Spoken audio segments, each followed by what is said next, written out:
When Elon Musk's expensive car broke down on a dark Texas highway during a dangerous thunderstorm, he never imagined that running for shelter would lead him to the most shocking discovery of his life. Hidden in an old junkyard, a poor 14-year-old girl named Zara had built a 12-foot rocket from nothing but scrap metal and broken car parts. But when Elon saw the advanced engineering and noticed a mysterious symbol carved into the rocket's side, his face went completely white, because he recognized that symbol from a friendship he had destroyed 10 years earlier.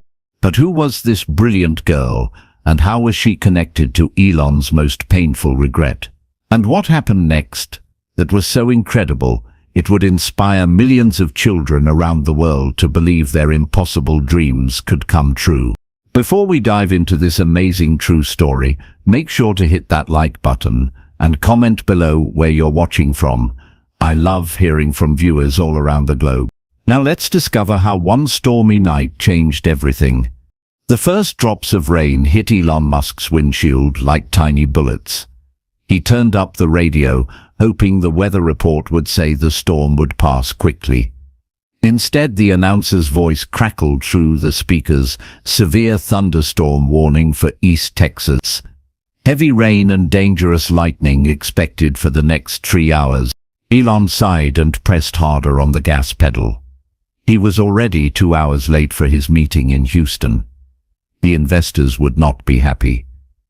But then again, when were investors ever happy? Thunder boomed overhead, so loud it seemed to shake the highway. The rain was coming down harder now, making it difficult to see the road ahead. Elon's fancy Tesla was handling the wet pavement well, but even the best car in the world couldn't fight Mother Nature. That's when he heard the sound no driver wants to hear, a loud pop, followed by the grinding noise of metal on metal. "No, no, no," Elon muttered, pulling over to the side of the empty highway.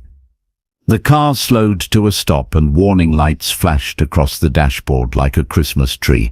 He sat there for a moment, listening to the rain hammer against the roof. His phone showed no signal bars. The nearest town was 20 miles away. This was not how he had planned to spend his Tuesday afternoon. Lightning split the sky, followed immediately by thunder. The storm was getting worse. Elon grabbed his jacket from the back seat and stepped out into the downpour. Within seconds, he was soaked to the skin. Through the rain, he could see a chain-link fence about 50 yards away.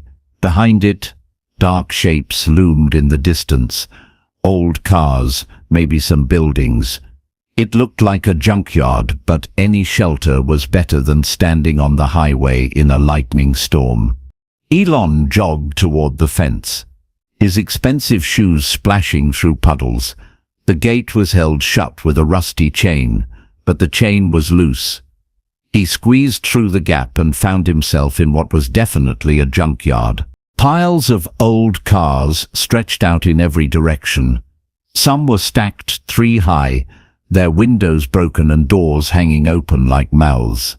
Between them, he could see washing machines, refrigerators, and things he couldn't identify in the dim light. He needed to find some kind of building or shelter. Lighting flashed again, and for just a moment, everything was bright as day. That's when he saw it. At first, Elon thought his eyes were playing tricks on him. But as he walked closer, he realized what he was looking at was real. Very real. It was a rocket. Not a toy rocket or a model. A real rocket about 12 feet tall, built from what looked like pieces of old cars, metal sheets and pipes. The nose cone appeared to be made from the front end of a motorcycle. The body was constructed from what might have been an old water heater, painted white with careful brush strokes. The welds were rough but strong. The fuel lines were made from garden hoses, but routed in exactly the right configuration. At the base, he could see what looked like a homemade rocket engine, built from car parts but designed with real scientific principles. "This is impossible," he whispered to himself. He pulled out his phone and turned on the flashlight. Even with no signal, the light still worked. He examined the rocket more closely, looking for any clue about who had built it. The craftsmanship was amazing. Someone had taken junk, literal garbage, and turned it into something that might actually fly. The fuel injection system was made from old car parts. But it was brilliant. Elon had seen similar designs in his own SpaceX factories, but those were built by teams of engineers with million-dollar budgets. This was built by someone working alone, with almost no money, using only scraps and imagination. Near the base of the rocket, something caught his eye. Scratched into the metal with what looked like a nail or screwdriver was a small symbol. It was simple, just a few lines arranged in a pattern. But something about it seemed familiar. Where had he seen it before? Thunder crashed overhead, reminding him that he was standing in a metal junkyard during a lightning storm. Not the smartest thing the CEO of multiple companies had ever done. He needed to find real shelter. That's when he heard the voice. "Please don't call the police." Elon spun around, his heart jumping into his throat. Behind a pile of old tires, barely visible in the darkness, stood a small figure. As lightning flashed again, he could see it was a young girl, maybe 13 or 14 years old. "I know I'm not supposed to be here," she said, a voice barely audible over the storm. "But I wasn't hurting anything. I was just working on my rocket." Her rocket. This incredible machine had been built by a kid. Elon held up his hands to show he meant no harm. "I'm not going to call anyone," he said. "I was just looking for shelter from the storm." The girl studied his face in the dim light. She was small and thin, with grease stains on her clothes and dirt under her fingernails. But her eyes were bright and intelligent, and she held herself like someone who wasn't afraid of hard work. "You're not from around here," she said. It wasn't a question. "No," Elon admitted. "My car broke down on the highway. I'm just trying to stay dry until the storm passes." The girl seemed to relax slightly, though she didn't put down the wrench. "There's a shed over there," she said, pointing to a small building near the back of the junkyard. "It leaks, but it's better than standing in the rain." As they walked toward the shed, Elon couldn't stop looking back at the rocket. "Did you really build that yourself?" The girl nodded, a hint of pride creeping into her voice. "Took me 8 months. Still need to work on the guidance system, but the engine should work. This kid had built a rocket engine from car parts, and she thought it should work. Elon had spent millions of dollars and employed hundreds of engineers to do the same thing. They reached the shed just as another bolt of lightning split the sky. The girl pushed open the door, and they stepped inside. It was dry, mostly, and filled with more car parts, tools, and what looked like pages and pages of hand-drawn blueprints. In the corner sat a small camping chair and a thermos. This wasn't just where she worked. This was where she spent her time. A lot of time. The girl hesitated, then said, Zara Chen. "I'm Elon." She looked at him more carefully, and her eyes widened slightly. "Elon, like Elon Musk?" He nodded. Zara stared at him for a long moment, then said, "Prove it." Despite everything, the storm, the broken car, the impossible rocket built from garbage, Elon found himself laughing. "How would you like me to prove it?" And somehow, Elon had the feeling that he was about to learn something that would change everything. Elon looked around the small shed, thinking about how to prove who he was to this remarkable girl. Then he spotted something that made him smile, a small piece of metal that looked like it came from a car's exhaust system. "See that pipe over there?" he said, pointing to it. "If you want to use that as part of your rocket engine, you'll need to worry about something called thermal expansion. When metal gets really hot, it grows bigger. If you don't plan for that, your engine could crack apart during launch." Zara's eyes widened. She walked over to the pipe and picked it up, turning it over in her hands. "I was wondering about that," she said quietly. I read that rocket engines get really hot, but I couldn't find anything about what that means for the parts. Most people don't know that, Elon said. It's not the kind of thing you learn in regular school. Zara studied his face carefully, then nodded. Okay, you're really him. She set down her wrench and sat on the camping chair. So what's Elon Musk doing in a junkyard in the middle of nowhere? Elon found himself sitting on an overturned crate, still amazed by what he discovered. My car broke down, but I think I'm supposed to be here. He gestured toward her rocket blueprints scattered on a makeshift table. Can you tell me about these? Zara hesitated, then pulled out a worn notebook from under a pile of papers. The cover was held together with duct tape, and the pages were filled with detailed drawings, calculations and notes written in careful handwriting. I want to be an engineer, she said, opening the notebook to show him page after page of rocket designs. My dad always said the stars weren't as far away as they seemed. He said if you could figure out how to get there, you should try. Elon leaned forward to look at the drawings. What he saw made his breath catch in his throat. These weren't simple sketches. They were detailed engineering plans, complete with mathematical calculations for fuel ratios, weight distribution, and thrust vectors. Where did you learn to do this? He asked.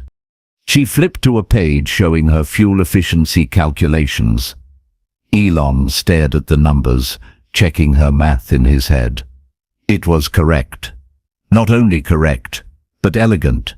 She had solved a complex problem using principles that had taken his SpaceX team months to figure out. This is incredible work, he said honestly. But tell me about you. How did you end up here? Zara closed the notebook and held it against her chest. My parents died in a car accident 3 years ago. I live with my grandma Rosa in the trailer park about 2 miles from here. She raised me after the accident, but she's sick now. Diabetes. It's getting worse. I'm sorry, Elon said, and meant it. Grandma does her best, but we don't have much money. I work at Sam's diner after school, washing dishes and bussing tables. The money helps pay for her medicine and our rent. She looked around the shed. This place. Miss Peterson, who owns the junkyard, said I could come here and take whatever I needed for my projects. He doesn't charge me anything as long as I don't make a mess. Elon was starting to understand. So you built your rocket using parts from here? Everything except the electronics, Zara said. I had to save up for those. It took me 8 months just to buy the basic computer chips I needed for the guidance system. What about school? Elon asked. Zara looked away, and he could see embarrassment in her face. I miss a lot of days. When Grandma has doctor appointments, I have to take her, and sometimes I have to work extra shifts at the diner when she can't afford her medicine. The pieces were falling into place in Elon's mind. This brilliant kid was skipping school to work minimum wage jobs, then coming to a junkyard to build rockets from scrap metal. And somehow, despite all of that, she was creating engineering solutions that impressed him. Tell me about your dad, he said gently. You said he taught you some things. Zara's face brightened a little. He was an engineer. He worked for a space company before I was born. He used to bring home these technical manuals and read them to me instead of bedtime stories. She laughed softly. Other kids got fairy tales, I got explanations of orbital mechanics. What company did he work for? Elon asked. For a moment, Zara's expression changed. She looked uncertain, almost worried. Just a space company. He didn't talk about it much. Something in her tone made Elon think there was more to the story, but he didn't push. Instead, he asked, Can I see more of your designs? Zara opened her notebook again, and for the next hour, she walked him through her plans. She had designed not just one rocket, but an entire series. Small ones for testing, medium ones for carrying scientific equipment, and one large design that could theoretically carry a person. "This is my dream rocket," she said, showing him the largest design. "Someday, I want to build one that could take someone to space. Not just to orbit, but really into space. Maybe even to the moon." Her eyes were shining as she talked, and Elon could see the passion that drove her to spend her free time in a junkyard, building impossible things from garbage. Elon felt something stirring in his chest, a feeling he hadn't experienced in years. It was the same excitement he'd felt when he first dreamed of making space travel accessible to everyone. "That's a good dream," he said. "It's just a dream though," Zara said, closing the notebook. "People like me don't get to do things like that.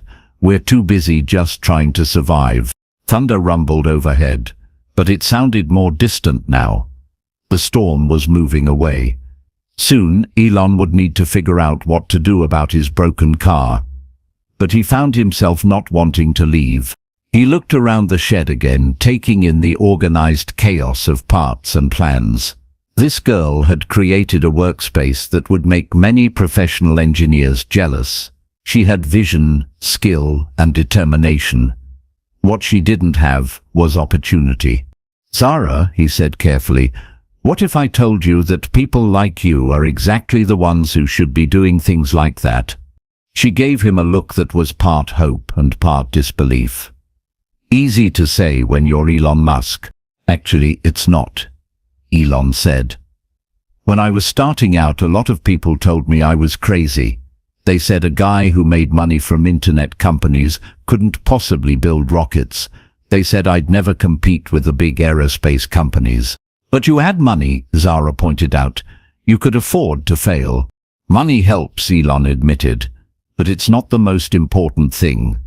The most important thing is what you have right here." He tapped the notebook. Ideas.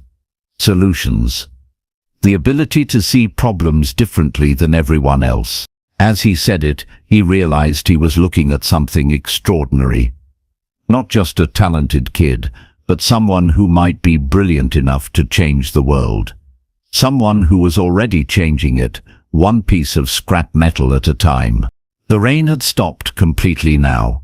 Through the shed's small window, Elon could see stars beginning to appear between the clouds.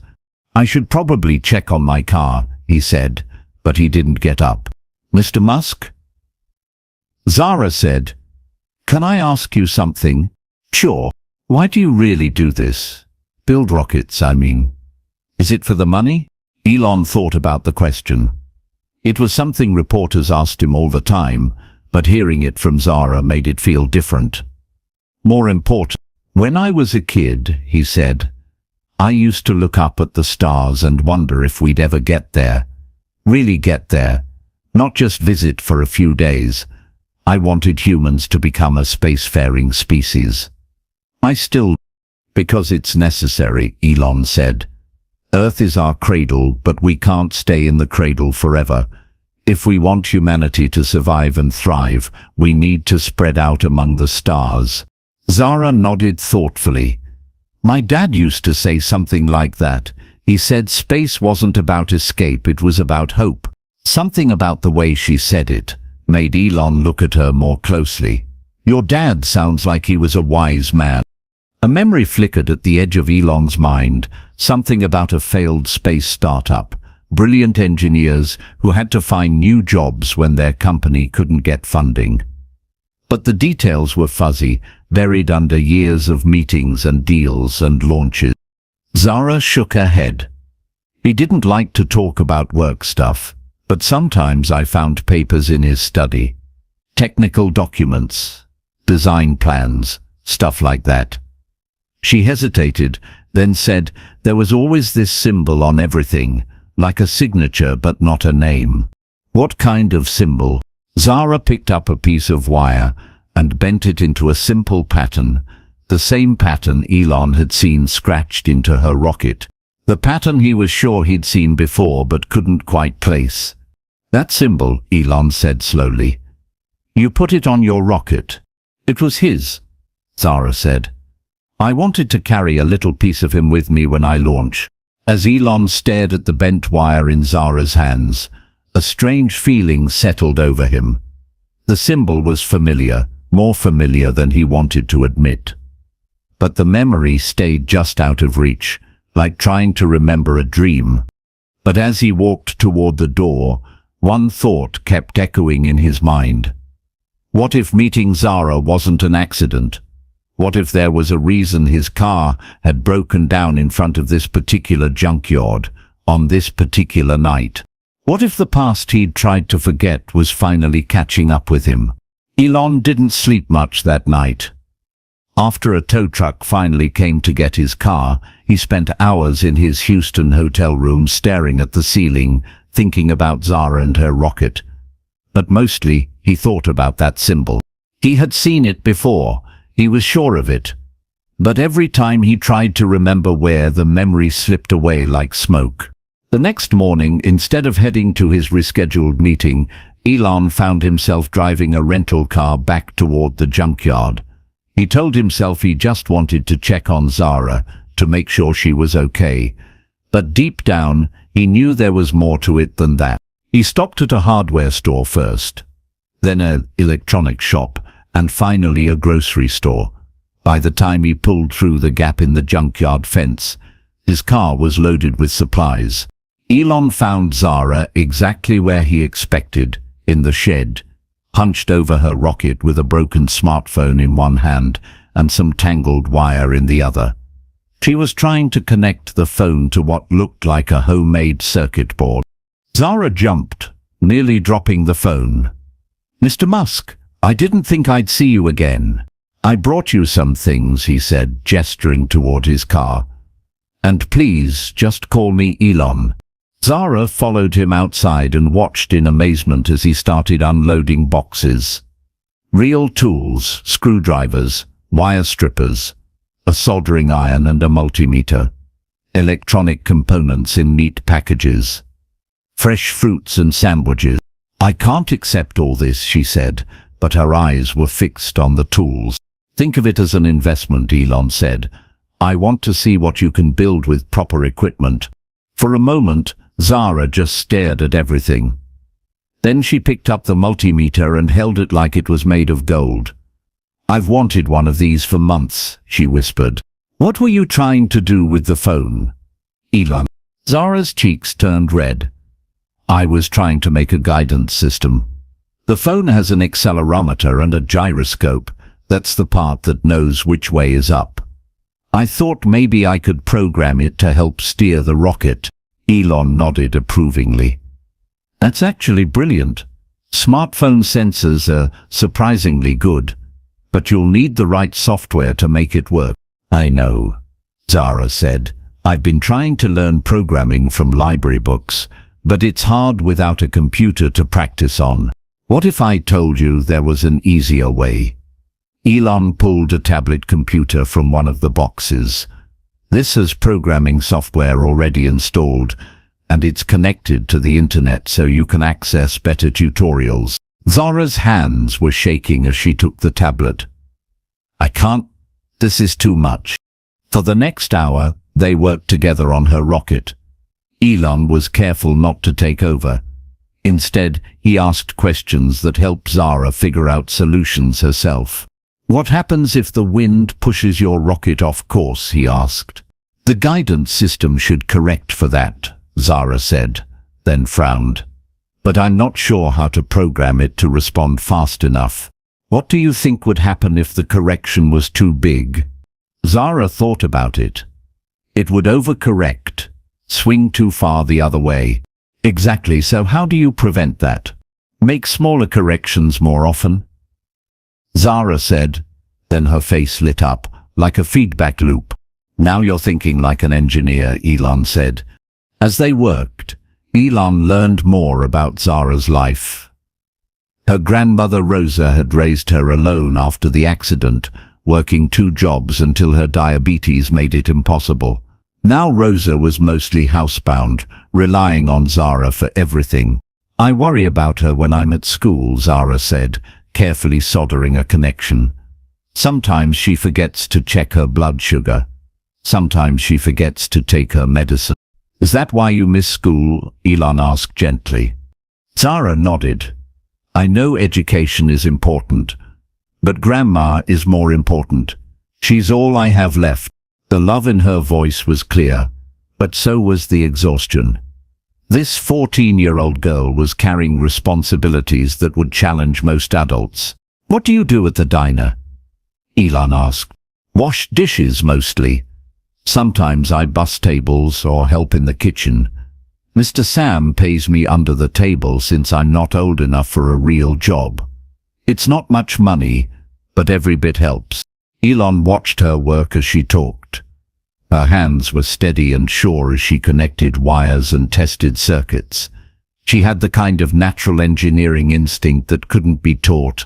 Zara, he said carefully, what if I told you there might be other ways to help your grandmother, ways that wouldn't require you to miss school? She looked up from her work. What do you mean? There are programs that help families with medical expenses, and I might know some people who could make sure your grandmother gets the care she needs. Charity? Zara's voice was sharp. We're not looking for handouts. It's not charity, Elon said. It's investment. In you. In what you could become. Zara set down her soldering iron and looked at him directly. Why do you care? Really? You don't even know me. Zara studied his face for a long moment. You really believe that? I do. She picked up her father's notebook and flipped to a page near the back. My dad used to say that the best engineers weren't the ones with the most money or the fanciest equipment. He said they were the ones who could see solutions where other people only saw problems. Smart man, Elon said. He was building something when he died, Zara said quietly. I found his notes after the accident. It looked like plans for some kind of educational program. Something about teaching kids to build rockets. Elon felt that strange stirring of memory again.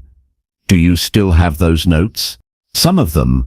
Grandma had to sell a lot of his things to pay for the funeral, but I saved what I could. She hesitated, then said, there were letters, too, to someone named Elon. The world seemed to stop spinning for a moment. Letters to Elon. I never read them, Zara said quickly. They seemed too personal, but I always wondered who he was writing to. Elon's hands were trembling slightly as he reached for the notebook. Can I see them? Zara shook her head. They're at home, in Grandma's trailer. I keep them in a box under my bed. What was your father's full name? Elon asked, though part of him was afraid to hear the answer. James Chen. James Michael Chen. The name hit Elon like a physical blow. Memories came flooding back. A brilliant young engineer with kind eyes and revolutionary ideas about space education. Late nights in a cramped office, dreaming of making space accessible to everyone. Arguments about money and direction and the future of their company. James Chen. His former partner. His former best friend. The man who had walked away from their company 10 years ago after the biggest fight of Elon's life. Your father, Elon said carefully, did he ever mention working with a partner? Someone he used to build rockets with? Zara nodded slowly. He said he once worked with someone who shared his dreams. But something went wrong between them. He never told me what happened, but I could tell it made him sad. Elon closed his eyes, remembering.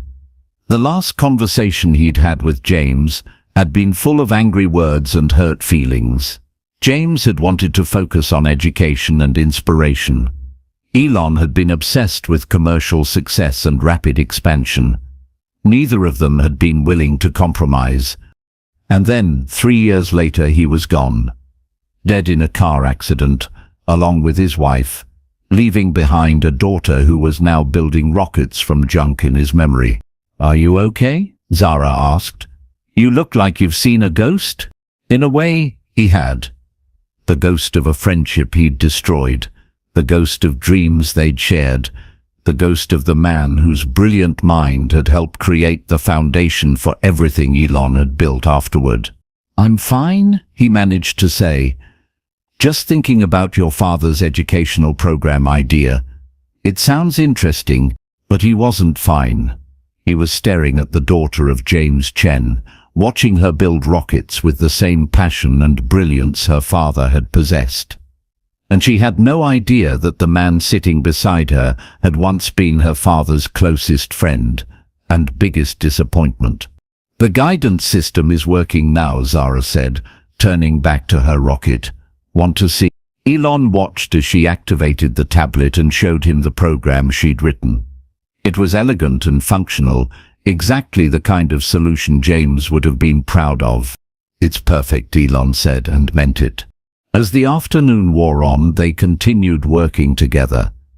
But now every tool Elon handed her, every suggestion he made, felt heavy with the weight of the past. He was helping James Chen's daughter achieve the dreams that he and James had once shared, the dreams that their fight had destroyed. How could he tell Zara who he really was? And more importantly, how could he make up for the friendship he'd thrown away and the father she'd lost? "Same time tomorrow?" Zara asked hopefully. Elon nodded, not trusting his voice.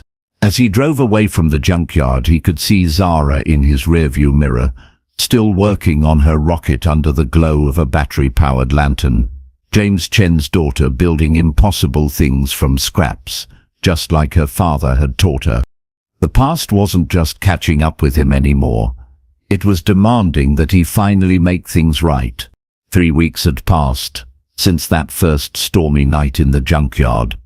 3 weeks of Elon driving back to see Zara almost every day, bringing new parts and tools, sharing engineering knowledge, and wrestling with the secret that grew heavier each time he looked into her eyes.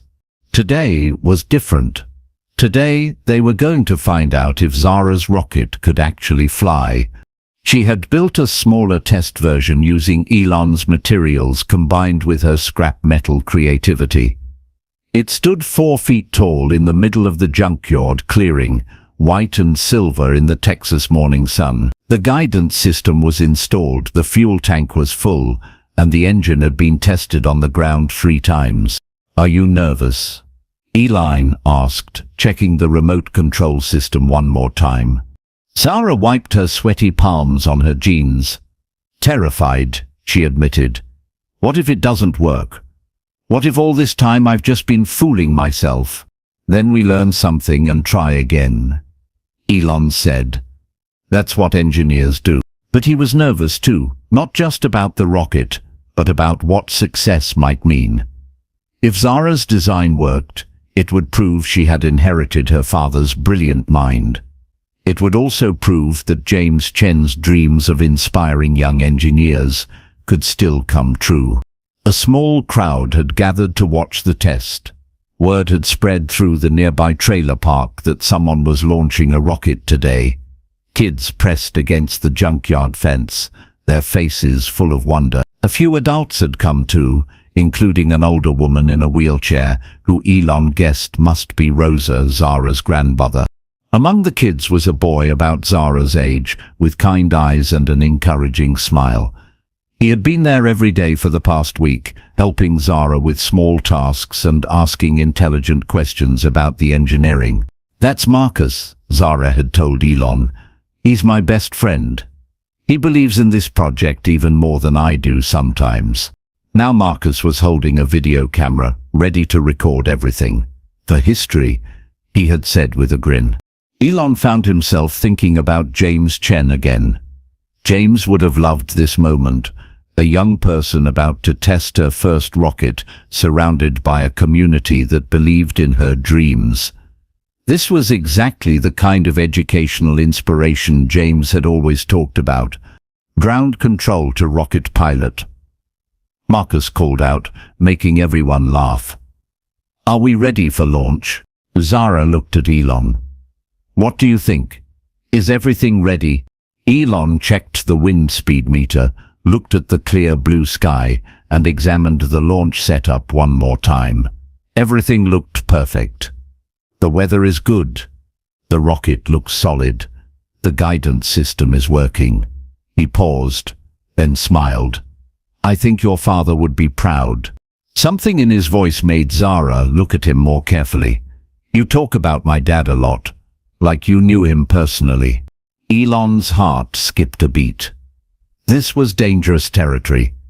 I can tell from your stories that he was a good man, a good engineer. Zara nodded, but her expression remained thoughtful. Sometimes I feel like he's watching over me, especially when I'm working on rockets. I'm sure he is, Elon said, and meant it more than she could possibly know. Okay, Zara announced to the crowd, we're going to launch in 60 seconds. Everyone needs to move back behind the safety line. Zara picked up the remote control with shaking hands. 10 seconds, she called out. 10. The kids shouted back. 9. 9. Elon watched Zara's face as she counted down. Her fear had been replaced by determination and joy. This was what she had been building toward for months. The moment when her dreams would either fly or crash. 3, 2, 1. Zara pressed the ignition button. For a heartbeat, nothing happened. Then the rocket's engine roared to life with a sound like controlled thunder.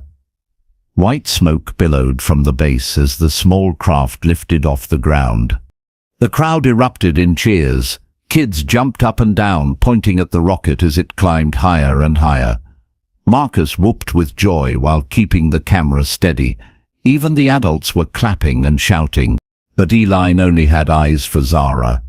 Her face was glowing with pure happiness, tears of joy streaming down her cheeks as she watched her creation fly.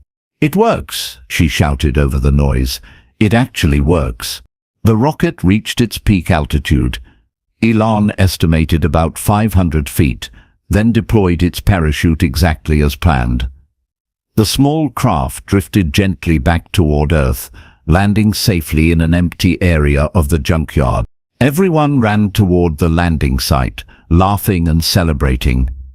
Marcus was filming everything, getting shots of the successful rocket and the excited faces of the kids who had witnessed history.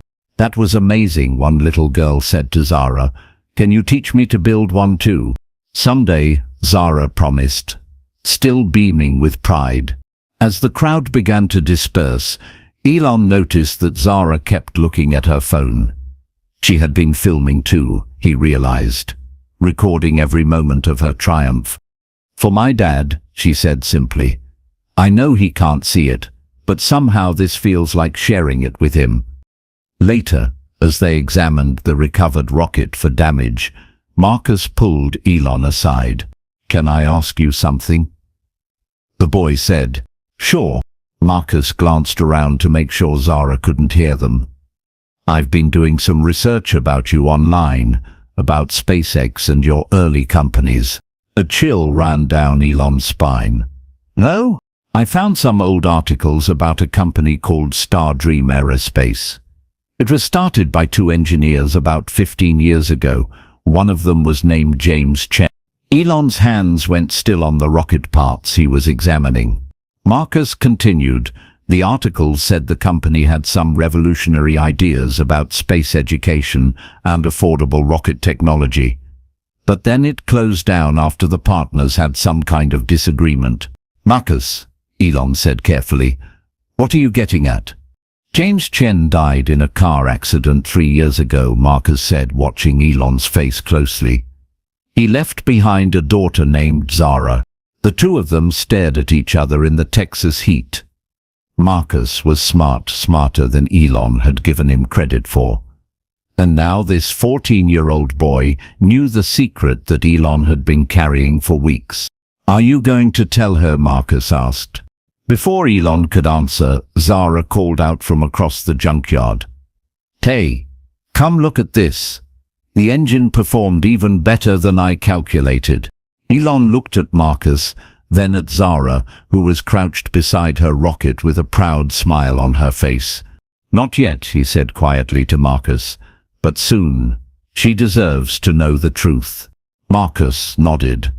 She deserves a lot of things, including the chance to finish what her father started. As they walked back toward Zara, Elon realized that the successful rocket test had changed everything. It proved that Zara had the talent to achieve her dreams. But it also meant that he could no longer avoid the conversation he'd been dreading. He had to tell her who he was.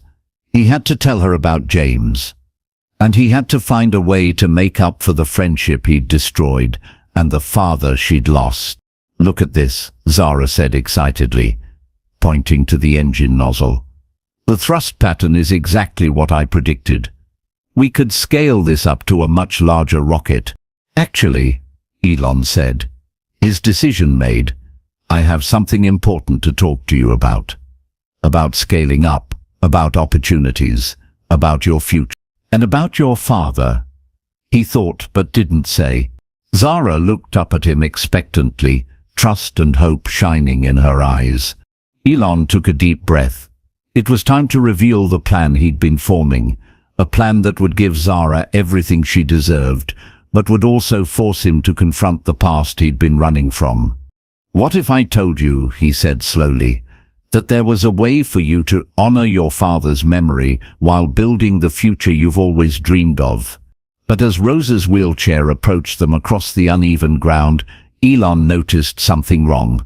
The older woman's face was pale, and she was gripping the armrests of her chair tightly. "Zara?" Rosa called out, her voice weak. "I need to go home. I'm not feeling well." Everything changed in an instant.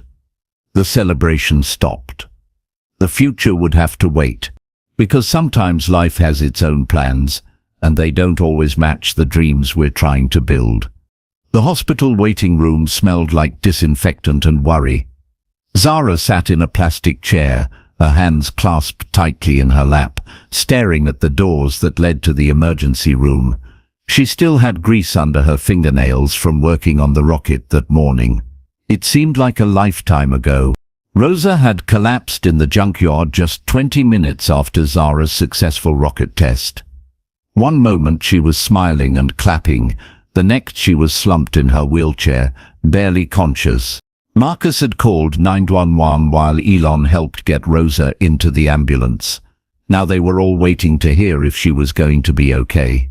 "The doctor said it could be a few hours before we know anything," Marcus said, sitting down beside Zara with 2 cups of coffee from the vending machine. "Here, you should drink something." Zara took the cup, but didn't drink. Her hands were shaking too much. "What if she doesn't get better? What if I lose her too?" "Don't think like that," Marcus said firmly. "Rosa's tougher than she looks. She's been taking care of you for 3 years. She's not going anywhere." Across the waiting room, Elon paced back and forth, talking quietly on his phone. He had been making calls for the past hour, to doctors, to insurance companies, to people Zara didn't know. Every few minutes he would glance over at her with a worried expression. "Why is he helping us?" Zara asked Marcus. "I mean really helping, not just with the rocket stuff.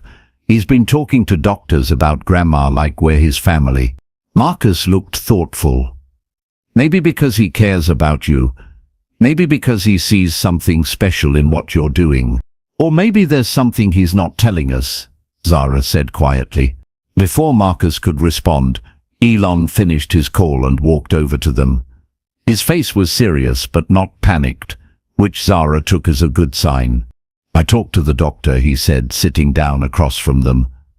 Rosa's blood sugar dropped dangerously low. That's what caused her to collapse.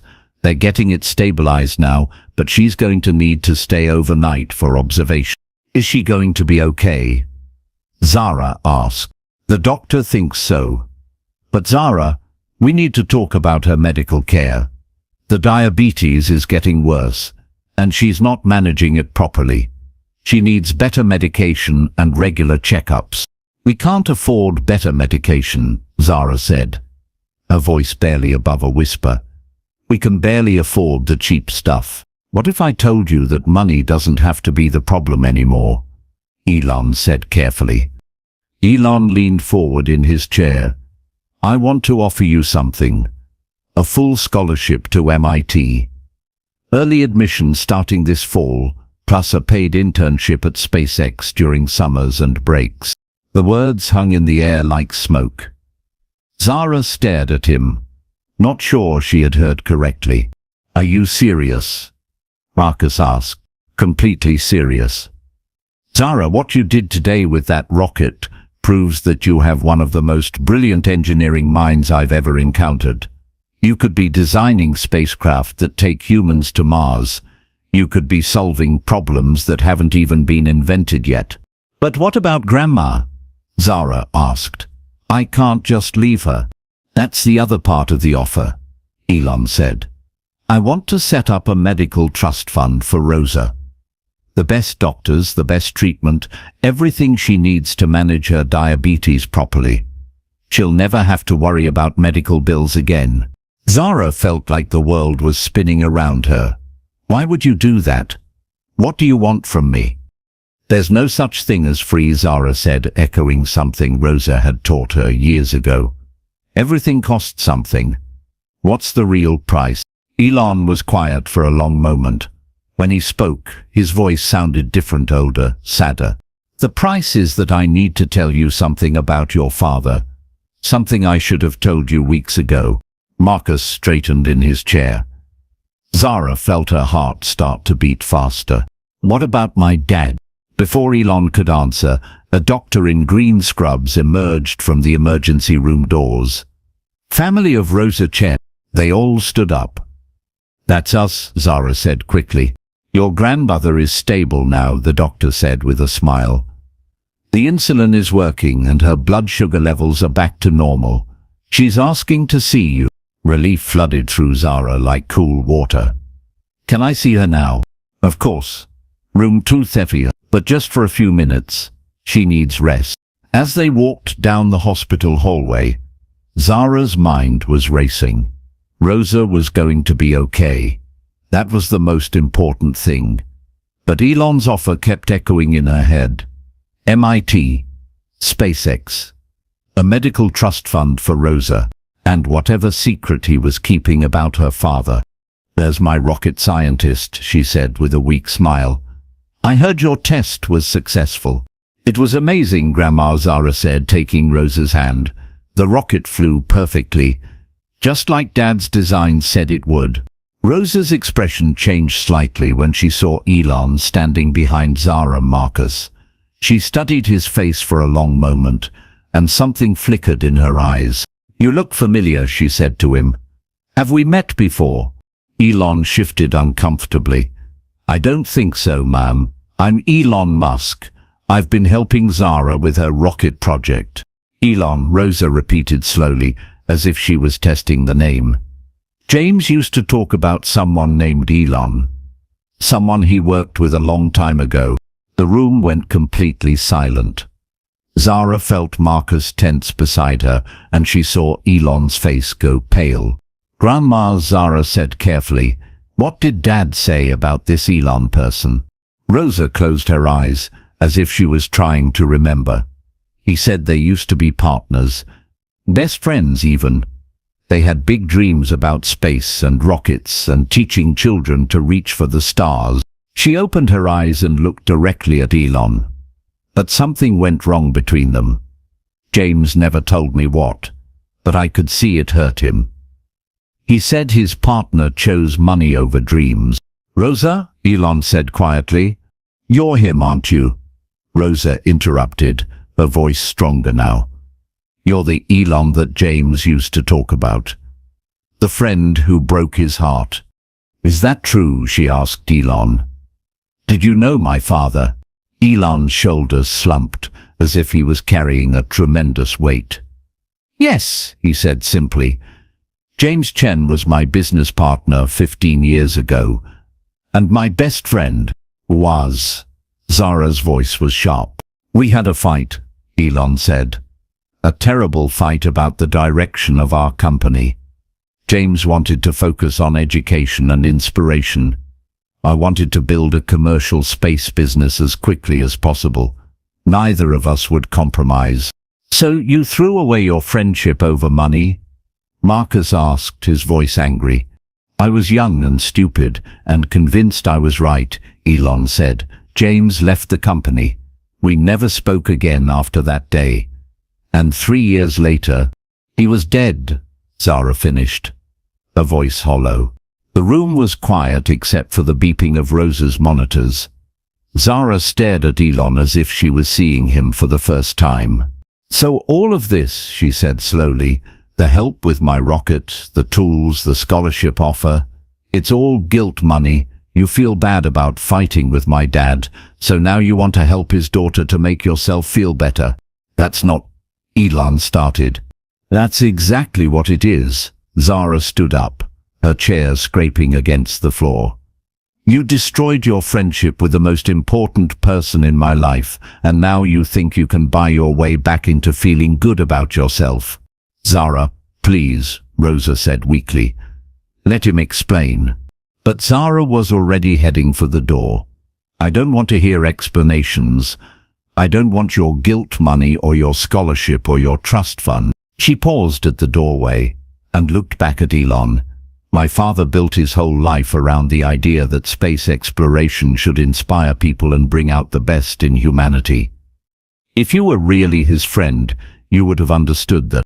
Marcus hurried after her as she stormed out of the room, leaving Elon alone with Rosa. The old woman studied his face for a long moment. She's hurt, she said finally, and she's scared. But she's also just like her father, brilliant and stubborn, and absolutely determined to do the right thing. I never meant for it to happen this way, Elon said. I've been trying to find a way to tell her the truth. The truth is complicated, Rosa said. James never told me exactly what happened between you two, but I could see it wasn't simple. He missed your friendship, you know. Even years later, he would sometimes mention things you used to talk about. Elon felt tears prick at his eyes. I missed him too. Every day. Then don't give up on his daughter, Rosa said firmly. She needs what you're offering, even if she can't see it right now. James would want her to have every opportunity to succeed. Through the hospital window, Elon could see the night sky full of stars. Somewhere out there among those distant suns were the dreams that he and James had once shared. Dreams of humanity spreading across the galaxy. Dreams of young minds inspired to reach beyond Earth's boundaries. Dreams that had been shattered by pride and stubbornness, and the inability to see past their differences. But maybe, just maybe, those dreams could still come true through James's daughter. If Elon could find a way to prove that he had learned to value inspiration over profit and friendship over success. If he could show Zara that some things were more important than money or fame or even getting to Mars. If he could finally honor the memory of the friend he had lost and the dreams they had shared under these same stars so many years ago. What am I supposed to do now, she asked. How can I trust anything he says? Maybe, Marcus said carefully, the question isn't whether you can trust him. Maybe the question is whether you can trust yourself to make the right choice for your future. Above them, the stars shone down with the same light that had inspired James Chen to dream of rockets, and Elon Musk to build them, and Zara Chen to believe that a girl from a trailer park could reach for the sky and actually touch it. The same light that still held the power to bring them all together, if they could find a way to forgive the past and build something beautiful from its broken pieces.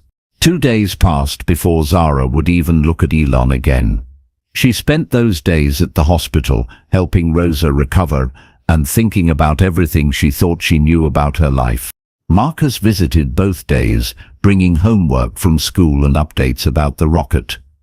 He didn't push Zara to talk about Elon, but she could tell he wanted to.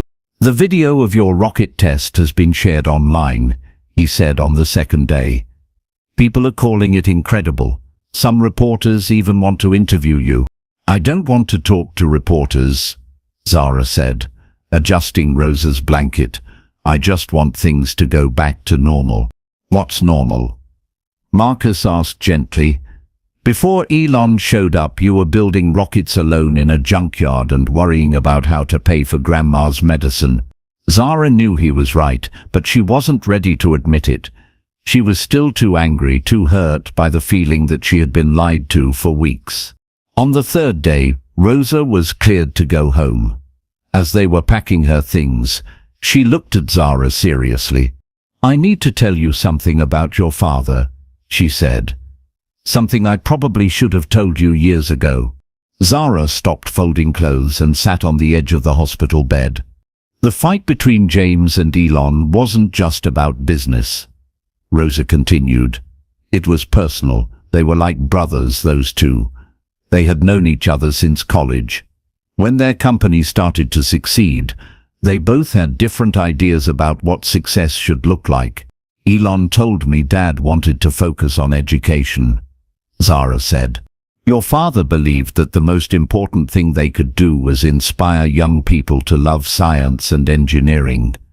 He wanted to build programs that would bring space exploration to kids who never thought they could be part of it."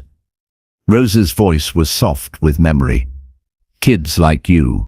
"And Elon wanted to make money," Zara said bitterly. Rosa shook her head. "Elon wanted to change the world as fast as possible. He thought the best way to help humanity was to build rockets and get to Mars quickly, before climate change or wars or other disasters could stop them." Zara frowned. "Those are both good goals." "They are, and that's what made their fight so terrible. Neither of them was wrong, but neither of them could see the other's point of view." Rosa took Zara's hand. "Your father regretted that fight for the rest of his life. He never talked about Elon to me, because it hurt too much. But he kept newspaper clippings about SpaceX's successes. He was proud of what his old friend had accomplished, even though he was sad about losing the friendship." Zara felt tears starting in her eyes. "Why didn't they ever make up?" "Pride," Rosa said simply. "They were both too proud to admit they might have been wrong, and too stubborn to take the first step toward forgiveness." That afternoon, they brought Rosa home to the trailer park. Elon was waiting for them in the parking lot, sitting on the hood of his rental car. "Maybe he wants to explain," Marcus said. "I already heard his explanation." "No," Rosa said from the back seat. "You heard his apology. There's a difference." Zara helped Rosa into her wheelchair and started pushing her toward their trailer, trying to ignore Elon. But he stood up as they approached. "Zara, please. Give me 5 minutes. There are things about your father that you need to know." "I know everything I need to know about my dad," Zara said without stopping. "You don't know that he tried to call me," Elon said desperately. "The day he died. You don't know what his last text message said." Zara stopped pushing the wheelchair. Slowly she turned around. Elon pulled out his phone and scrolled through old messages. His hands were shaking slightly as he held it out to her. "This came to my phone 3 years ago at 2:47 in the afternoon, 23 minutes before the accident." Zara took the phone and read the message on the screen. The phone slipped from Zara's numb fingers. Marcus caught it before it hit the ground. "He was driving to meet me when the accident happened," Elon continued, his voice breaking. "I was in a board meeting. I didn't see his message until hours later. By then, the police had already called to tell me he was gone." Zara stared at him, trying to process what she had just read. "Dad was trying to make up with you?" He never stopped trying to find ways to combine education and exploration. "The last project he was working on, the one you found notes for, it was a proposal for a partnership between his educational foundation and SpaceX. He wanted to build learning centers where kids could design and test real rockets." Rosa wiped tears from her eyes. "That sounds like James." "After the funeral, I tried to find his notes, but his lawyer said everything had been sold to pay for medical bills and funeral expenses." Elon looked at Zara. "I thought his dreams had died with him until I met you." So you've been helping me to finish his project? Zara asked. At first, yes. But then I got to know you, and I realized something. Elon's voice grew stronger. James's real masterpiece wasn't any rocket design or business plan. It was raising a daughter who inherited his brilliance and his integrity. Zara felt like her whole understanding of the past 3 weeks was shifting. But you still should have told me who you were from the beginning. I should have. Elon agreed. I was afraid that if you knew I was the person who had fought with your father, you would hate me. I was afraid you wouldn't give me a chance to make things right. I might not have, Zara admitted quietly. Marcus spoke up. But now you know the whole truth. So what are you going to do with it? Zara looked around at all of them. Rosa in her wheelchair. Marcus holding Elon's phone with her father's last message. Elon waiting for her judgment like a man facing a jury. I need to see something, she said finally. Elon, do you still have copies of Dad's business plans? The ones he was working on before he died? I had my lawyers track down everything they could find. It's all in my hotel room. I want to see it. All of it. An hour later they were sitting in Elon's hotel suite, surrounded by papers, photographs and computer printouts. Rosa sat in her wheelchair beside the window, looking through old photos of James and Elon from their college days. Look how young you were, she said, holding up a picture of the two friends standing beside an early rocket prototype. You both look so happy. We were, Elon said sadly. We thought we could change the universe. Zara was reading through her father's final business proposal. It was brilliant, a network of educational space centers that would teach kids engineering, science and space exploration using hands-on projects. Students would build real rockets, design satellites, and learn from actual space missions. This is incredible, she said. Kids from everywhere would be able to participate, not just the ones who could afford expensive schools. That was the whole point, Elon said. James believed that the next breakthrough in space exploration might come from a kid in a trailer park or a teenager building rockets from junk. A kid like me, Zara realized. Exactly like you. Zara found herself thinking about the kids who had watched her rocket test, their excited faces, their eager questions about how rockets worked. She thought about Marcus's loyalty and support, and Rosa's sacrifices to help her follow her dreams. If we did this, she said slowly, if we actually built these educational centers, how many kids could we reach? Hundreds of thousands, Elon said. Maybe millions. Eventually, and they would all get the chance to build real rockets, to learn real engineering. That was your father's vision. Zara was quiet for a long time, reading through more of the plans. Finally, she looked up at Elon. I have conditions, she said. Name them. First, this isn't charity. If I'm going to help build Dad's dream, want to be a real partner, not just a feel-good story for your marketing team. Elon nodded. Agreed. Second, I want Marcus involved. He's smart, he believes in the project, and he's my friend. If we're building something to help kids like us, we need kids like us helping to design it. That makes sense. Third, Zara said, and her voice became firm. We name it the James Chen Foundation for Young Engineers, not the Musk Foundation, not the SpaceX educational program.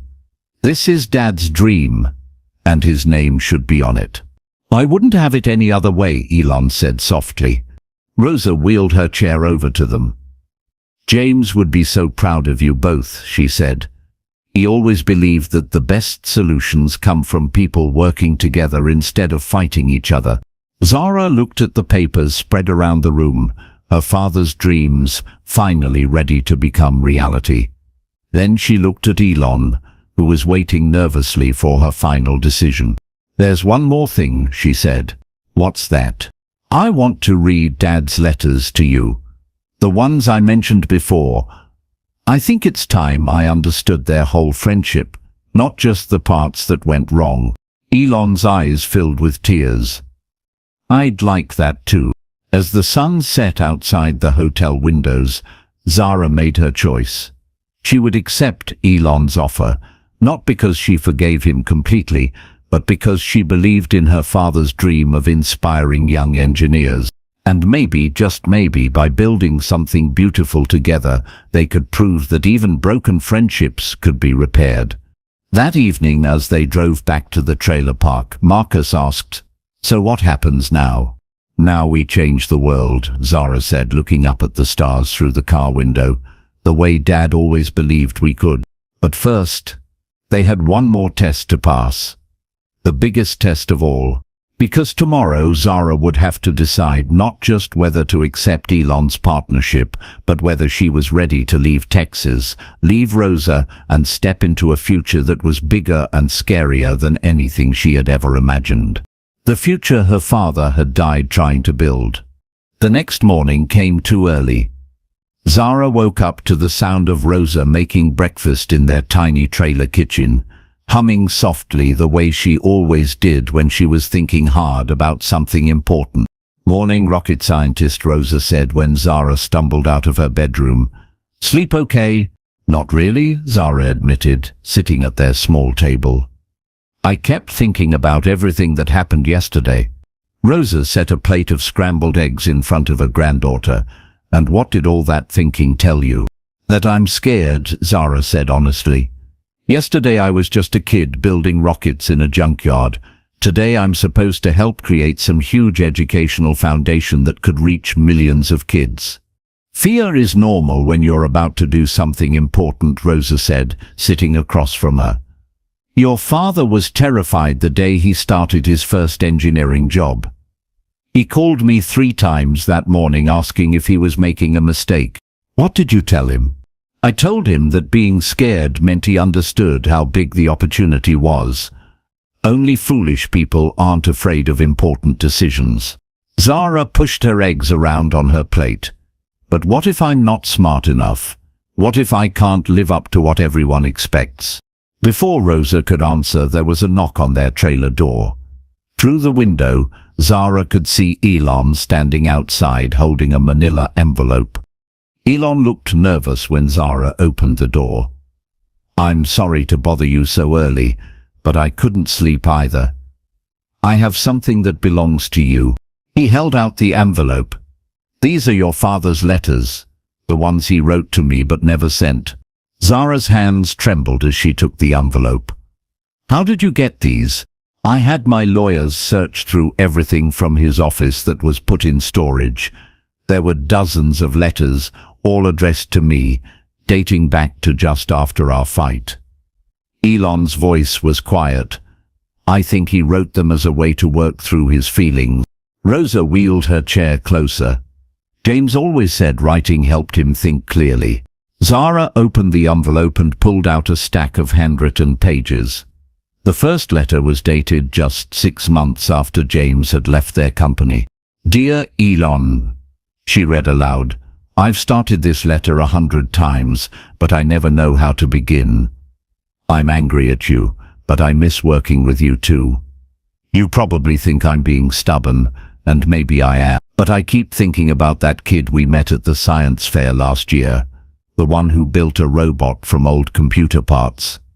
Remember how his eyes lit up when we explained how real rockets work? That's what I want to spend my life doing. Not just building rockets, but creating moments like that." Zara looked up at Elon, who was wiping his eyes. "There are more?" she asked. 23 letters, Elon said. "He wrote to me for 10 years, but never sent any of them.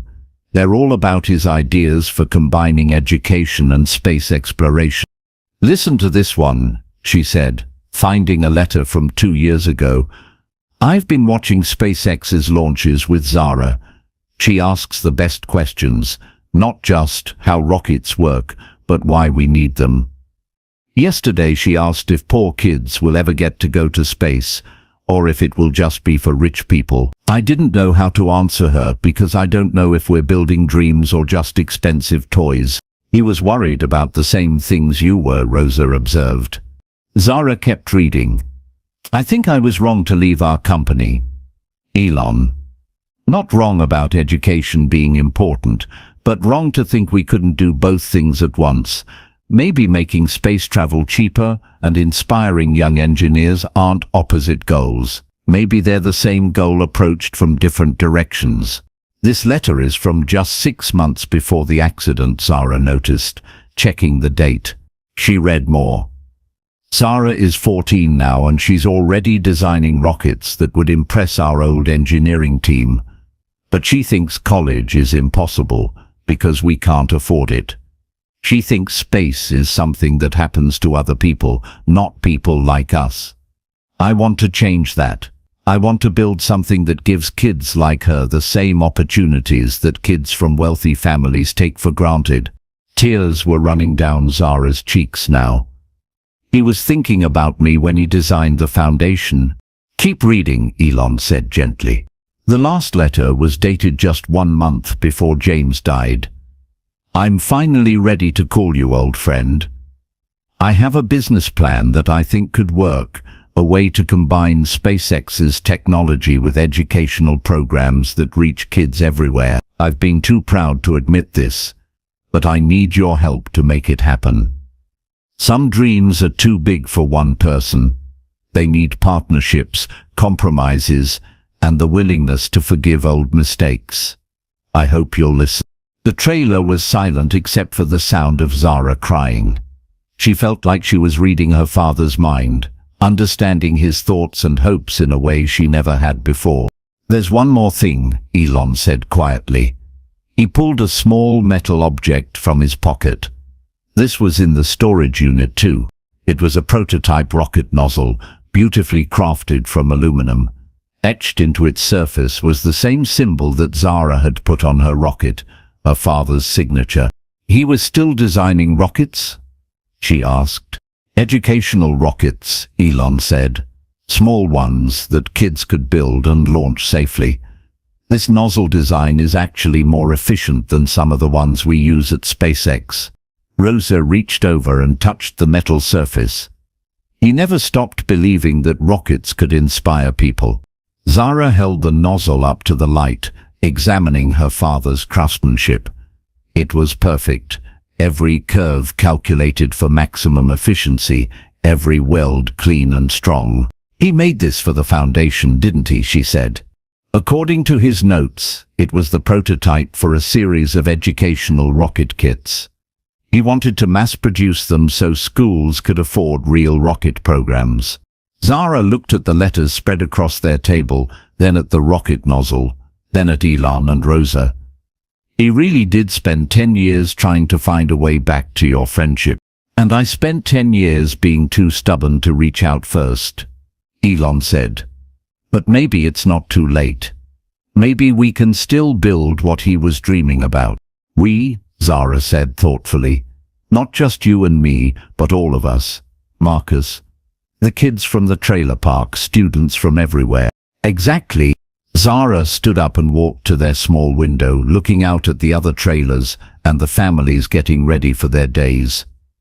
If we do this foundation thing, how many kids like me would it really help? Your father's business plan projected reaching 10,000 students in the first year, Elon said. But if it works the way he hoped, there's no limit to how big it could grow. 10,000 kids who get to build real rockets and dream about space, Zara said. 10,000 kids who get to discover that they're smarter than they thought they were, Rosa added. Zara turned back to face them. What would Dad want me to do? I think, Rosa said carefully, he would want you to follow your heart and use your head. He would want you to consider what's best for you, but also what's best for all those others who are building rockets from junk because nobody ever told them they could do more. Elon was quiet, letting Zara work through her decision without pressure. If I say yes, she said finally, I want to make one change to the foundation plan. What's that? I don't want to wait until I graduate from college to get involved. I want to start now, while I'm still a kid myself. I want to help design the programs from a student's perspective. That's brilliant, Elon said. Who better to create educational programs for young engineers than a young engineer herself? And I want Marcus as my co-director. We'll split the responsibilities. I'll handle the technical stuff, and he can focus on making sure we reach kids who don't usually get these opportunities. Rosa clapped her hands together. James would be so proud of both of you. Zara picked up her father's final letter and read it one more time. Then she looked at Elon with a determination that reminded him powerfully of her father. Okay, she said, let's build Dad's dream. But we're going to do it right. No compromises on the educational mission, no matter how much money is involved. Agreed, Elon said immediately. And we start with a test program right here in Texas. I want to see if this really works before we try to take it national. Also agreed. Zara walked over to Rosa's wheelchair and knelt beside it. Grandma, are you going to be okay if I have to travel sometimes for this foundation work? Rosa took her granddaughter's hands. Honey, I've been watching you build impossible things from garbage for 3 years. If anyone can handle building a foundation that helps kids reach for the stars, it's you. That's taken care of, Elon said. The medical trust fund I mentioned is already set up. Rosa will have the best doctors and treatments available, regardless of what you decide to do. Rosa squeezed Zara's hands. Your father's dream is about to come true, not just the rockets, but the inspiration. Don't let fear stop you from being part of something beautiful. An hour later, Zara called Marcus to tell him about the foundation and ask if he wanted to be co-director. His excited yes was so loud that Rosa and Elon could hear it from across the room. As they began planning the James Chen Foundation for Young Engineers, Zara felt something she hadn't experienced in years, complete certainty that she was doing the right thing. And sometimes, if you were very lucky, those dreams survived even when the dreamers didn't. Much bigger, he agreed. Above them, the Texas skies stretched endlessly blue, full of possibilities, and waiting for the rockets that would soon carry her father's dreams toward the stars. 6 months later, the junkyard looked nothing like the place where Elon had first discovered Zara's rocket. The rusty fence had been replaced with clean metal barriers.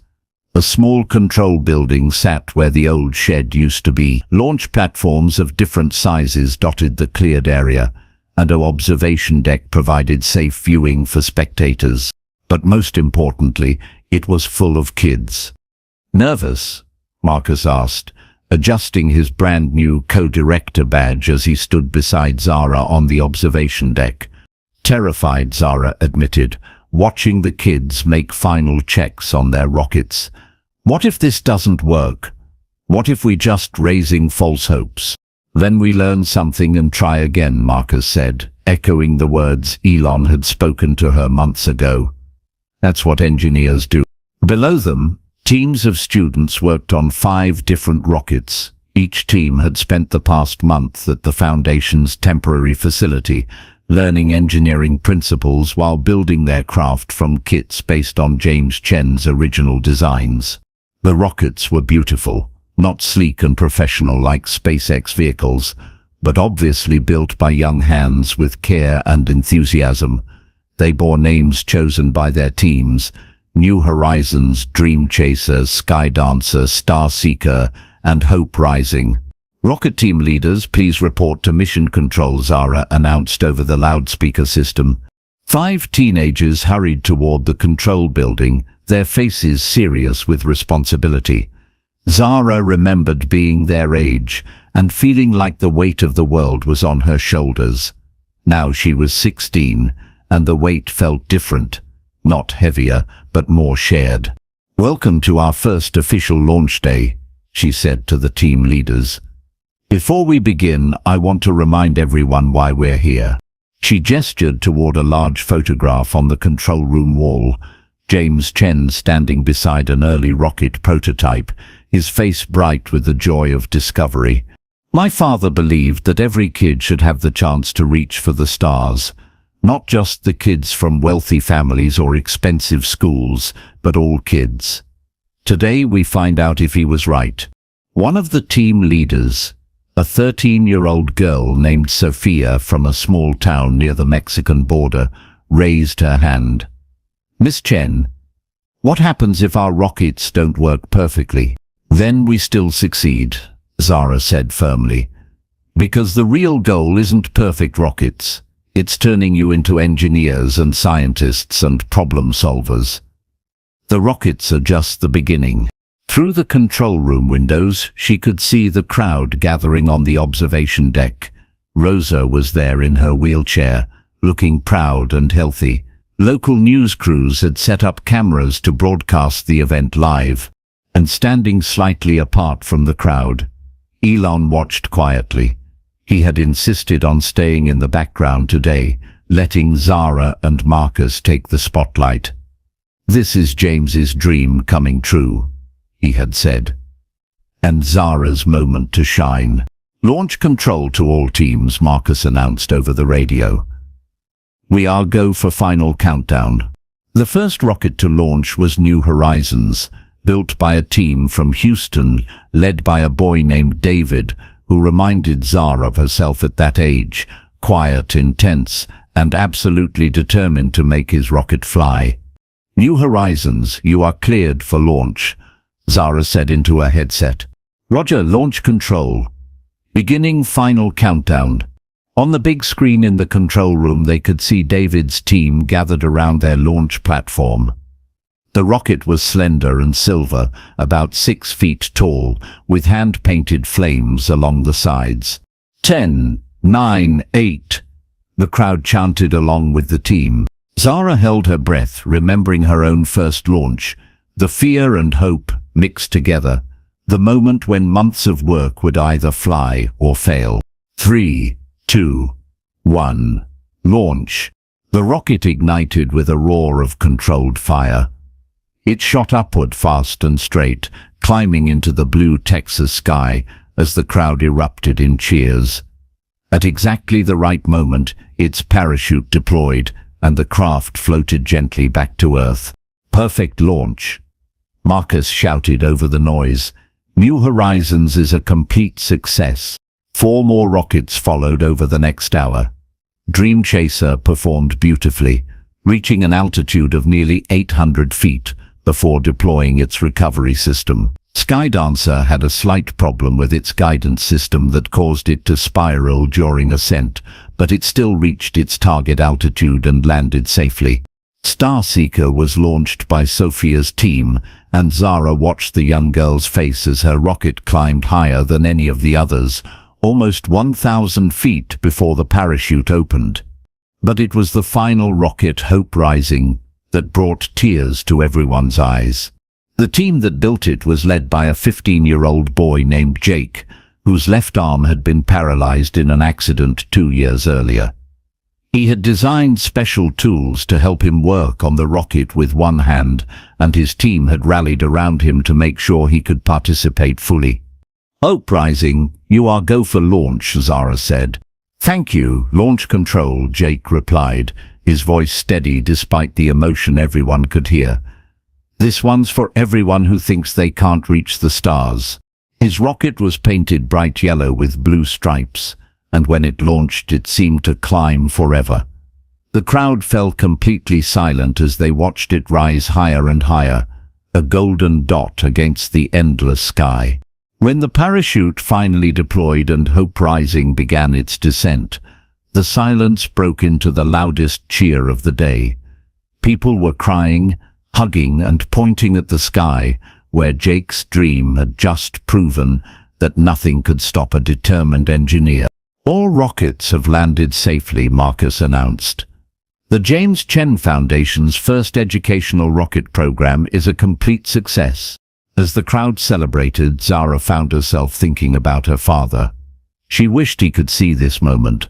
50 kids who had learned that they were capable of building amazing things, who now knew that space exploration wasn't just for other people. He would be proud, a voice said behind her. Zara turned to see Elon standing in the doorway of the control room. His eyes were wet with tears, but he was smiling.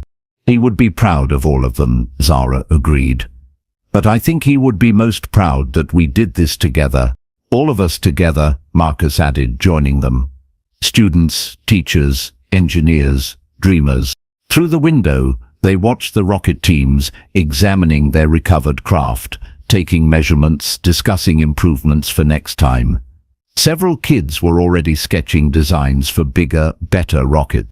What happens now? Elon asked.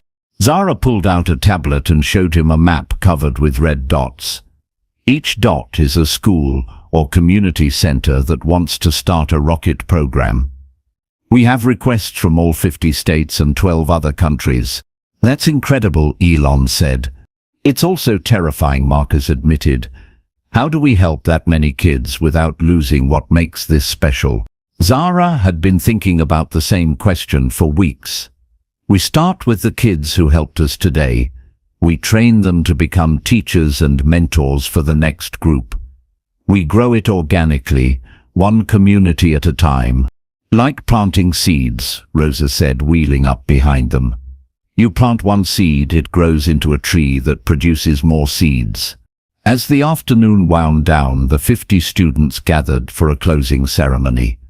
Zara stood before them, looking at faces that had been transformed by the experience of building and launching rockets. 6 months ago, I was a kid building rockets alone in a junkyard, she said. I thought space was something that happened to other people, not people like me. She gestured toward the launch platforms where their rockets had taken flight. Today you proved that wrong. You proved that anyone can be an engineer. Anyone can build rockets. Anyone can reach for the stars. Sophia raised her hand. Miss Chen, when can we do this again? How about next month? Zara said, and the cheer that went up could probably be heard in orbit.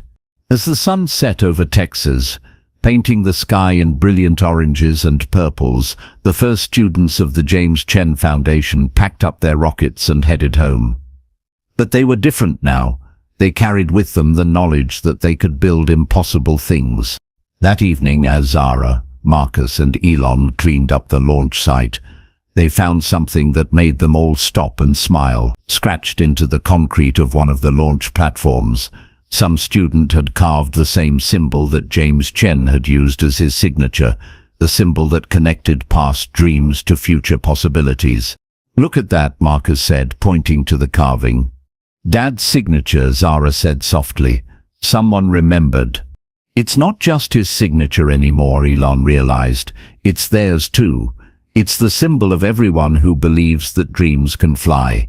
As they stood there in the gathering darkness, looking at the symbol that represented so many hopes and dreams, Zara felt something she had never experienced before, complete certainty that her father's vision was not just alive, but growing.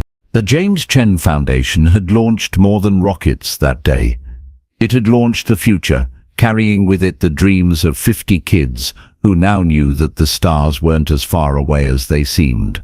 And somewhere in the Texas sky, James Chen's spirit smiled, knowing that his greatest creation, his daughter, had finally learned to fly. But the story wasn't over, because the next morning would bring phone calls from around the world, requests from thousands more kids who wanted to build rockets and reach for their own impossible dreams. The real work was just beginning.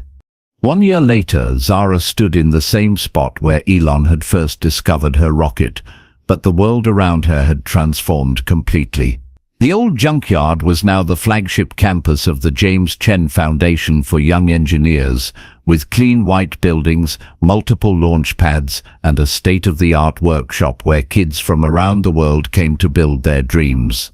Hard to believe it all started here, Marcus said, joining her as they watched a group of 12-year-olds work on their first rocket design.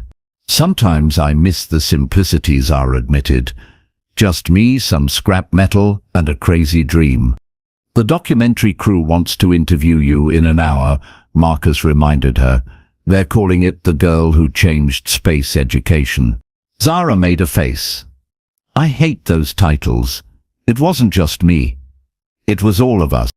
Through the workshop windows, Zara could see Sophia, now 14, teaching a group of new students how to calculate fuel ratios. The girl from the Mexican border had become one of their most talented young instructors, and she was already talking about studying aerospace engineering in college. Jake was there too, demonstrating his one-handed welding technique to a group of kids who had various physical challenges. His rocket team had won the Foundation's first national competition 6 months ago, and he was now developing adaptive tools for students with disabilities. "Ms. Chen," a voice called out. Zara turned to see Emma, a 10-year-old from Alaska who had built a rocket designed to study Arctic weather patterns. She was the youngest student in the program's history, but her design work rivaled that of high school students. "What's up, Emma? My rocket's guidance system isn't responding correctly. Could you take a look?" Zara followed Emma to her workstation, where a 3-foot rocket sat partially assembled. Within minutes, she had identified the problem, a loose connection in the circuit board. "See this wire here?" Zara pointed to the issue. "When connections aren't tight, the signals get confused." "Oh." Emma's face lit up with understanding. "It's like trying to whisper through a bad phone connection." As Emma made the repair, Zara realized she was watching her father's dream come true in real time. Kids who had never thought about engineering were now solving complex technical problems and teaching each other. She looked up to see Elon approaching, but he wasn't alone. A woman in her 30s walked beside him, carrying a tablet and looking around the facility with wide eyes. "This is Dr. Sarah Martinez from NASA's Education Division," Elon said. "She wanted to see what we're doing here." Dr. Martinez shook Zara's hand. "I have to say, when I heard about a 17-year-old running a space education foundation, I was skeptical. But what I'm seeing here is incredible." "It's not just me," Zara said automatically. "We have amazing students and volunteers." "That's exactly what impresses me," Dr. Martinez said. "You've created a community, not just a program. NASA would like to propose a partnership." Zara felt her heart skip a beat. "What kind of partnership?" "We want to launch some of your student-designed experiments on actual space missions. Small payloads, nothing dangerous but real science going to real space." Emma gasped from her workstation. "Did she say our experiments could go to space?" Word spread through the workshop like wildfire. Within minutes, every student had gathered around Dr. Martinez, bombarding her with questions about space missions, astronauts, and whether their rockets could someday carry people. "One question at a time," Marcus laughed, helping to organize the crowd. But Zara found herself stepping back from the excitement. Something about the moment felt familiar, like she was watching her own story repeat with new characters. She walked outside to the memorial garden they had created for her father. A simple stone bench sat beneath a small oak tree, with a plaque that read, "James Chen, engineer, teacher, dreamer. He taught us that the most important rocket we can build is the one that launches other people's dreams." Overwhelming, isn't it? Rosa's voice came from behind her. Zara turned to see her grandmother approaching in the motorized wheelchair that Elon's medical trust fund had provided. Rosa looked healthier than she had in years, her diabetes well controlled and her eyes bright with pride. "Sometimes I feel like I'm drowning in success," Zara said, sitting on the bench. "Everyone wants to expand faster, reach more kids, do bigger things.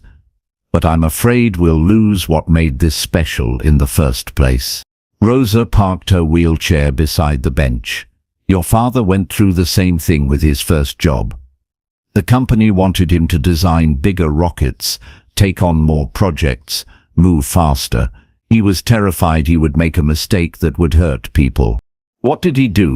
He remembered why he became an engineer in the first place. Not for fame or money or impressive titles. He did it because he loved solving problems and helping people." Zara looked back toward the workshop, where she could see Dr. Martinez still surrounded by excited students. "I do love this, but what if I'm not ready for partnerships with NASA? What if I mess up something important?" "Then you learn from it and do better next time," Rosa said. "That's what engineers do." The phrase made Zara smile. She had been hearing variations of it for over a year now, and it never failed to steady her nerves. "Grandma, do you think Dad would be proud of what we've built?" Rosa reached over and took her granddaughter's hand. "Honey, I think he's been proud of you every single day of your life. But if he could see this place, see these kids learning and dreaming and building impossible things, I think he'd be amazed, even though it's not exactly what he planned. Especially because it's not exactly what he planned. The best dreams grow beyond what their dreamers first imagined." That evening, after Dr. Martinez had left with promises to send formal partnership proposals, Zara found herself alone in the workshop. The students had gone home, the volunteers had finished cleaning up, and the building was quiet except for the hum of computers and the distant sound of traffic. "I was just thinking about how it all started," Zara said. "You finding my rocket in the junkyard feels like it happened to someone else." Elon joined her in front of the photo wall. "You've come a long way from building rockets alone. We all have. You, me, Marcus, even Grandma Rosa. We're all different people than we were that night. Better people, I think." Zara studied his face. Over the past year, she had watched Elon change from someone driven by guilt and regret into someone genuinely excited about education and inspiration. He still ran SpaceX and his other companies, but he spent increasing amounts of time at the foundation, working directly with students. "Do you ever miss the old days?" she asked. "When it was just about building bigger rockets and getting to Mars faster?" "Sometimes," Elon admitted.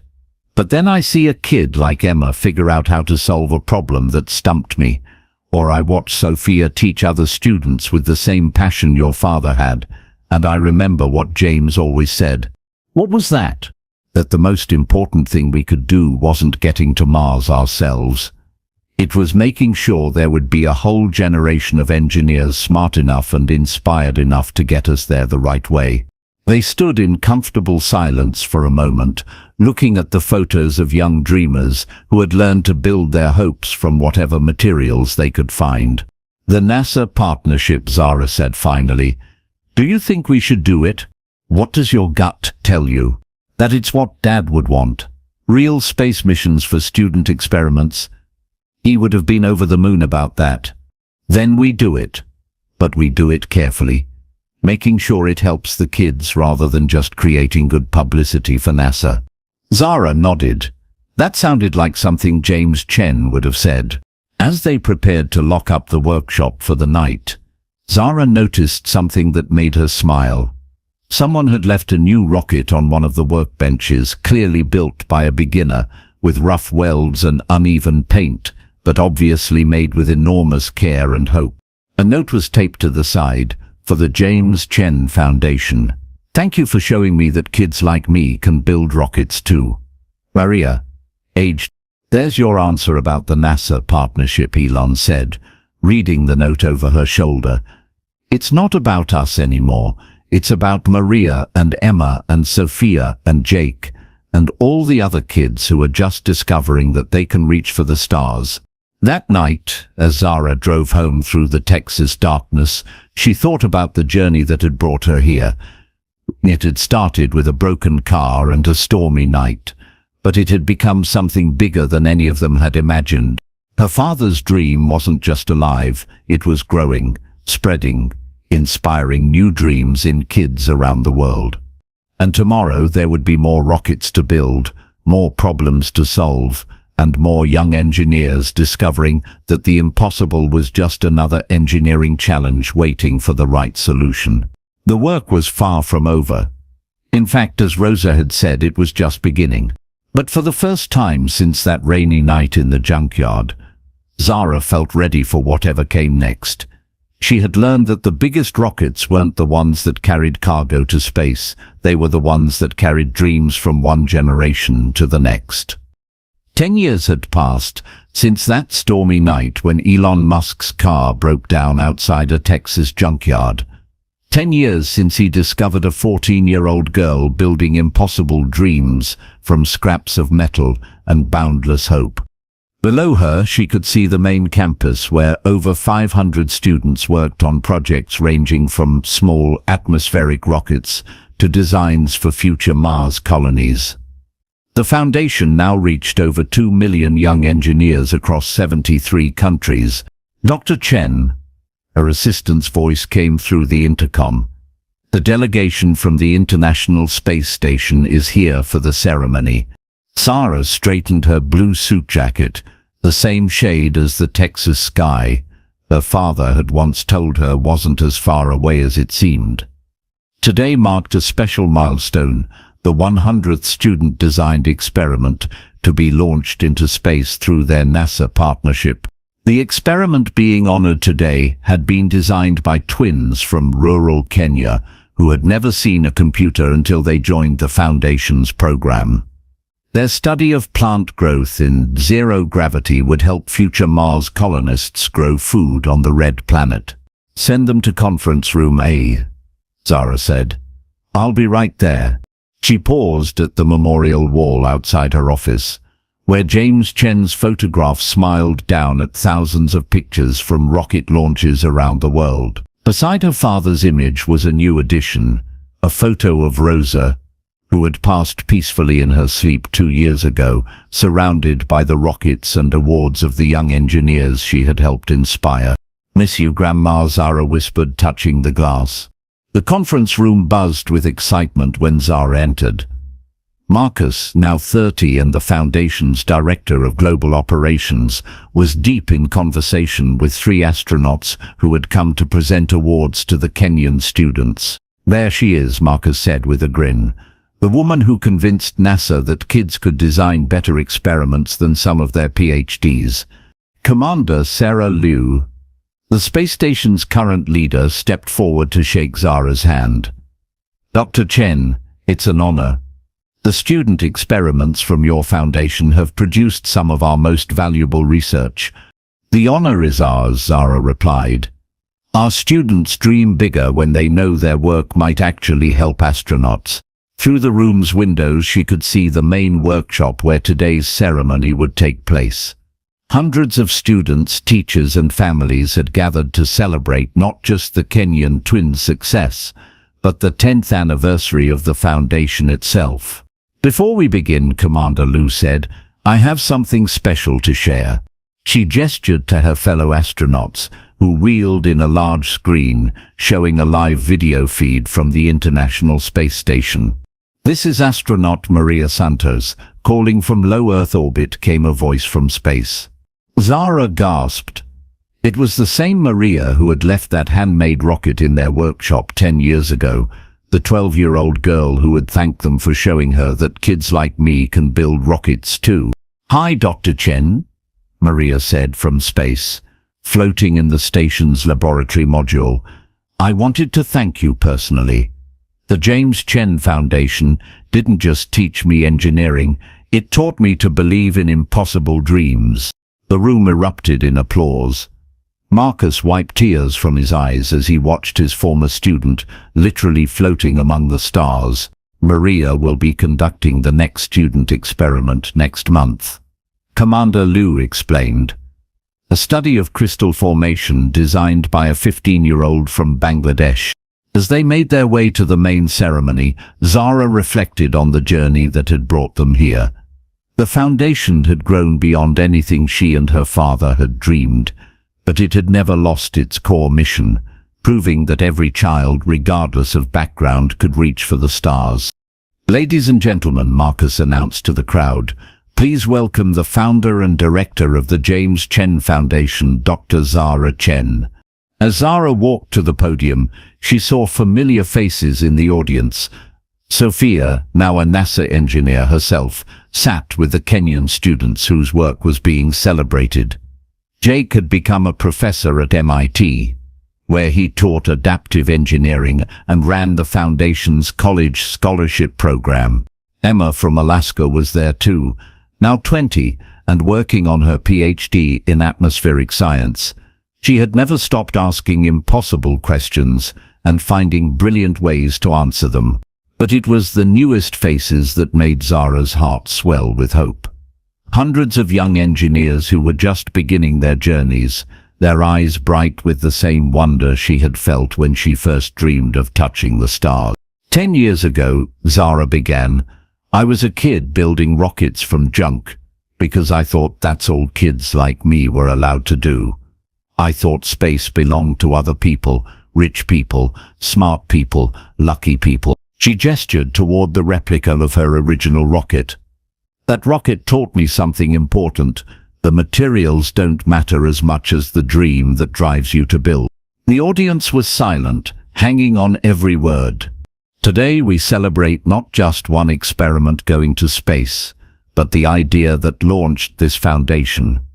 The idea that every child is capable of engineering miracles, of solving problems that haven't been imagined yet, of building bridges between Earth and the stars. She paused, looking out at the sea of faces, students, teachers, parents, astronauts, and engineers from around the world. My father, James Chen, believed that the most important rocket we could build wasn't one that carried cargo to space.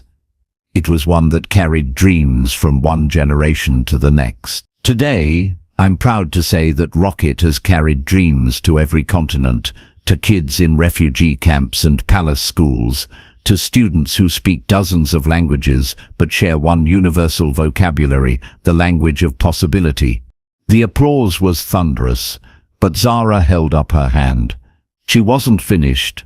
But the real heroes of this story aren't the famous astronauts or successful business people or even the Foundation directors. The real heroes are the kids who see a pile of junk and imagine a spacecraft, who look at a problem and see an opportunity, who refuse to let anyone tell them their dreams are too big. As the ceremony continued with awards and presentations, Zara found herself thinking about that stormy night 10 years ago. If someone had told her then that her junkyard rocket would inspire a global movement, she would have thought they were crazy.